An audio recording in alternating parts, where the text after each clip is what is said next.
Okay, so here we are over in Cricut Design Space, and I want to create my shapes, my design that I'm going to put onto the coasters. The first thing I'm going to do is I'm going to click on shapes and get a circle, and I'm going to change that to 3 inches. My coasters are 3 inches, so I don't need to do that. 3, and we'll make it 3 inches, and I'm just going to change it to white. I just like working with the white. It's easier to see the items when you're putting it on there. So now what I want to do is I want to go into images, and once I'm in here, I'm going to type the word suits. Press enter on my keyboard, and I have the 4 suits, the spades, hearts, clubs, and diamonds come up. I'm going to click on that and click add to canvas. Now what I need to do is I need to make sure that these shapes are going to fit within that circle. That circle is what we are using to be our coaster, okay? So I'm just going to ungroup these, and I'm going to do them separate because I just think it's easier that way, because each one is just a little different. Now, I don't want these real close to the edge. I'm going to just go up to a line and click center. Whoops, that was not the right button. Align and center. That looks good. So the diamond is done. It's ready to go. Bring the club up. And like I said, I could have done these all at once, but I'm just going to do them individually. The club is good. To the heart. See, so the heart is pretty as to the heart. See, so the heart is pretty as is a little bit smaller than the rest of them, just to make sure that it all fits in there. Let's make that a little bit. And center. What's going on here? That'll be fine. And then our spade. Just a little bit smaller for that one. I think that's good. So now what I can do is I can delete this because I don't need it anymore. All I want to cut are these. So all I need to do now is click on make it. It's going to put the black on the black sheet and the red on the red sheet, and that's fine. I'm going to click continue down here. And then, oh, I don't have my Cricut turned on, of course. There we go.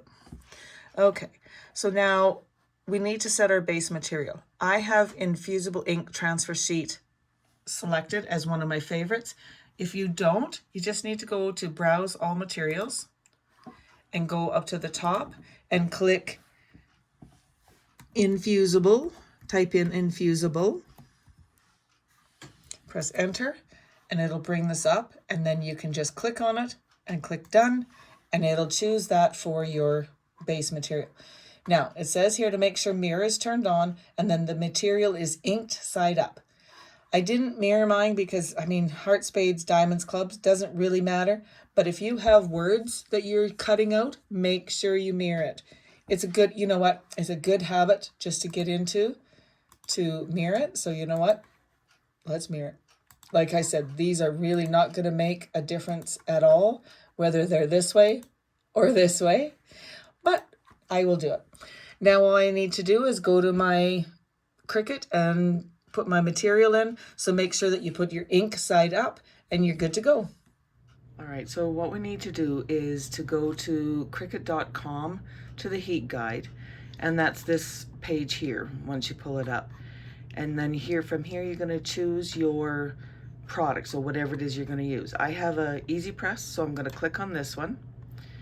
And when you scroll down, you'll see that there's some options here. From that point, you go down to the heat transfer material and choose what it is you're using, whether it be an iron-on or a holographic iron-on or whatever. I'm going to scroll down to the bottom, and I'm going to choose the Infusible Ink transfer sheet. And then from the base material, I'm going to click on here, and I'm going to choose the ceramic coaster.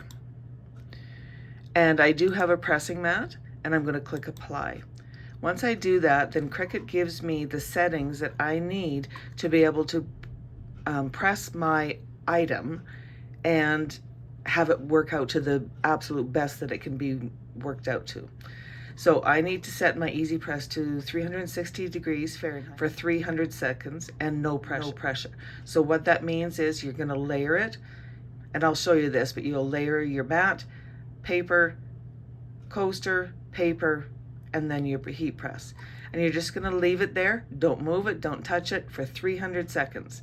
When it's done, you're going to take the heat press off and just, like it says, slowly remove the liner when it's cool enough to touch, and then let your coaster sit and cool until 100% cool before you start taking off everything else, the tape, if you use tape or anything like that. All right, so here's my heat press.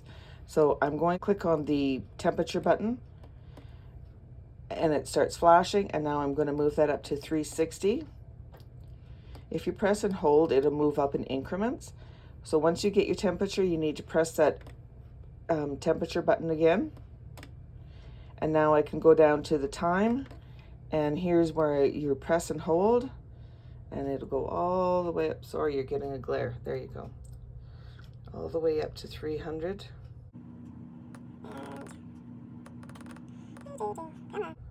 There we go. And press that time button again. And now we need to let the heat press heat up to the 360. And once that's done, then we can start working on our pressing our project. All right, so now that we have our heat press heating up, I'm going to take my design and I'm going to weed it. So weeding infusible ink is a little different than infusing vinyl or HTV. With it, you kind of have to bend it and crack it to kind of get it to release. Once you've done that, then you can pull off your extra material like so, and you are left with your item. So on my coasters, I'm going to put the 4 different suits from playing cards, you know, hearts, spades, clubs, diamonds, and I have this really fun infusible ink, the pattern on here. So at this point, what I'm going to do is I'm just going to take some rubbing, I'm just going to take some rubbing alcohol, and I'm going to clean the top of my coaster. You want to make sure that it's, whatever you're using is free of all lint, debris, fingerprints, oil, all of that. You want it all to be removed from your item and have it perfectly clean and dry. So normally I would have done that before I even started weeding this. So I'm just going to give that a minute or two to dry. Now the other thing is when you're using infusible ink, you want to make sure that your hands are clean and dry. Don't use lotion. Lotion can activate the ink and can just skew your project. You want to make sure that your hands are dry and, like I said, free of any oils. So wash, wash, wash. All right, so I think we're good. So now all I'm going to do is, you don't need a transfer tape with infusible ink.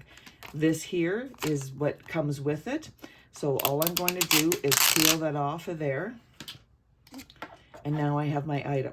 So I'm going to take it and I'm going to turn it over so that the picture, the pattern, the ink side is going to be facing down onto my item, okay?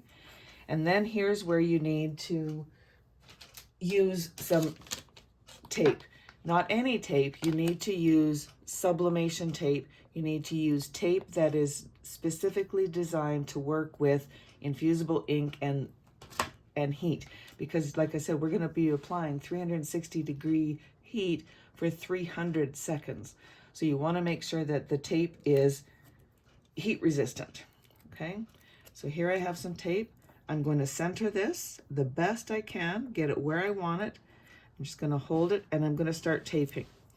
Now, the reason you want to tape this down is because you want to have this paper that the infusible ink is on attached down to your surface 100%. You don't want it picking up, because you see how it's, can you see the little gap right there? You see that little gap? If I didn't tape it down and secure it and make sure, it could move when I put my heat press down, and then it would, what do they call it, shadow or ghost, or it would create a image that moves, if you understand what I mean. It's not something you want. So I like to go and put lots and lots of tape on here. So what I did, I don't have a tape dispenser, I just have it on the roll. So what I do is I cut off lots of little pieces of tape, and I just stick it to my desk, and then when I'm ready, I grab the tape. Oops, and of course you gotta get the dog hair off. Always dog hair. And press that down firmly, making sure that your design is flat. So I'm pushing down on the design to make sure it's as flat as possible and getting that tape on there. Now don't worry about the tape. The tape will not leave marks when you're using the heat tape. It will not leave a mark on your design, no matter what it is. So this is the same type of procedure for t-shirts and whatnot. Now, when you're doing a t-shirt, it's a little different. I don't think you need to go quite this crazy with the tape, but I want to make sure that this is not going to move on this ceramic surface, because the surface is slippery and it tends to kind of move about. So I'm just making sure that this is all down. And now that I've got it taped all the way around, we're ready to move over to the heat press and start the pressing process.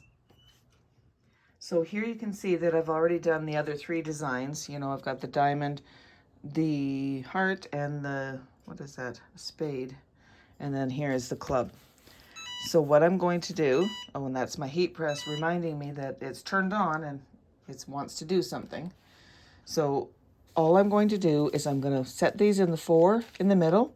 I have a piece of butcher paper underneath to catch any infusible ink in the event that it comes off. I don't think it will, but be safe. You don't want the infusible ink on your mat or on any surface because it won't come off. And it could transfer the next time you use your heat mat to another item. So make sure that you have something underneath. And I also have another piece of butcher paper that I'm going to put right over top. And I'm going to set it in place, and it's not going to move, hopefully. And my press is ready. So what I'm going to do is I'm going to take my heat press. I just want to make kind of little marks so I can see where, see how I made little marks? I hope you can see that.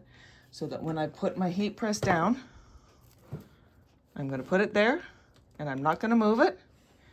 And I'm going to press the timer, and I'm going to let it count down for the 300 seconds. The other thing that's really important is you want to make sure that you're working in a well-ventilated area.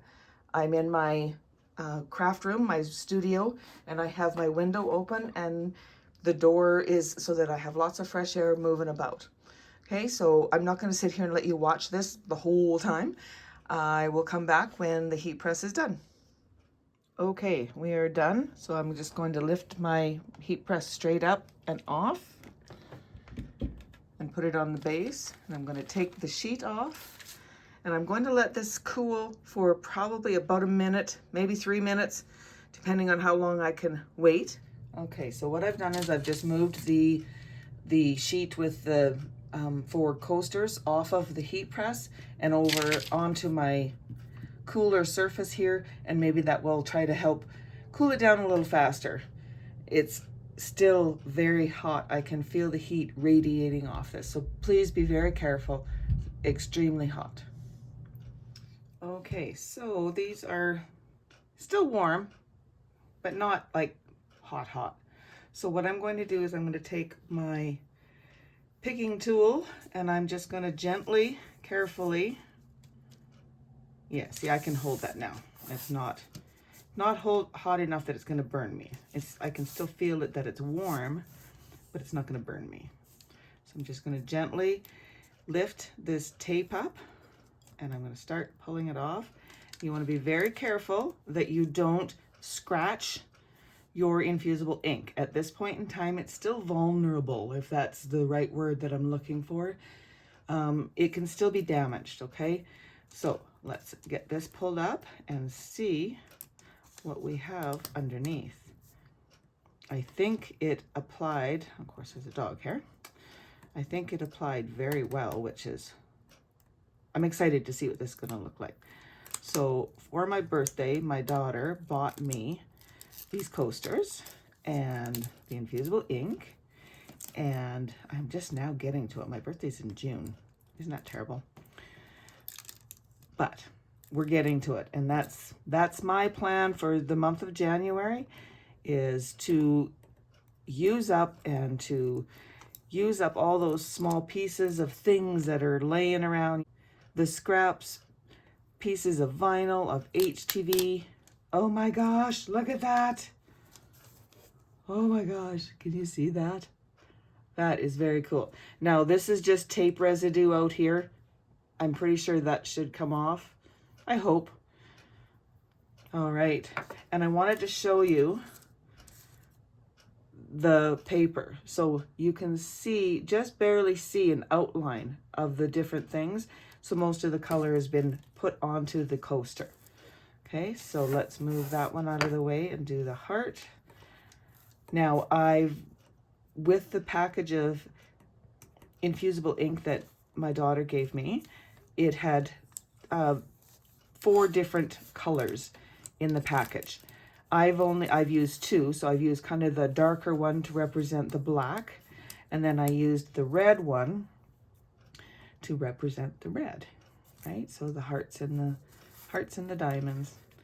So I'm just carefully lifting this up. Like I said, I don't want to be scratching on that Infusible Ink, so I'm trying my darndest not to get my picking tool too close to it, my weeding tool too close to it. And get a hold of it maybe. You know, sometimes these fingernails of mine don't want to work. Okay, so I'm going to pull up on this. Oh, that's so pretty. And I don't know if you know this or not, but red is my favorite color, has been forever. So I hope you can see just how pretty that is. That is gorgeous. These are going to be so nice. Sorry, I hit the camera there. And, oh, look at this one's just going to rip right up.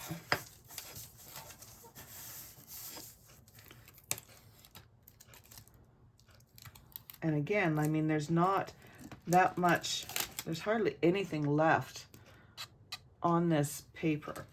So the idea of the Infusible Ink is that, I'm sure you've heard of sublimation. Well, Infusible Ink is the same as sublimation. It's the same type of ink. It's just Cricut, in this case, has created sheets with the ink on it. And then you can go into your Cricut Maker and design something and cut it out. Whereas with the sublimation, you would print something out on your printer, find a design, print it out, and then you would apply it to whatever, so a shirt or a bag or something. So I really like how these turned out, and I love these little campers. We go camping lots in the summer, and so this is just kind of perfect. I love how they turned out.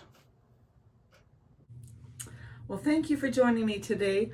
I really think these turned out so cute.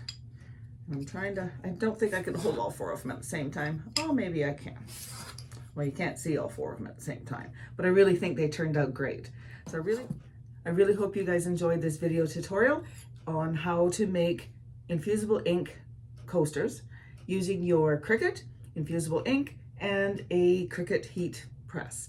I hope you enjoyed this. Thank you for joining me today, and happy crafting.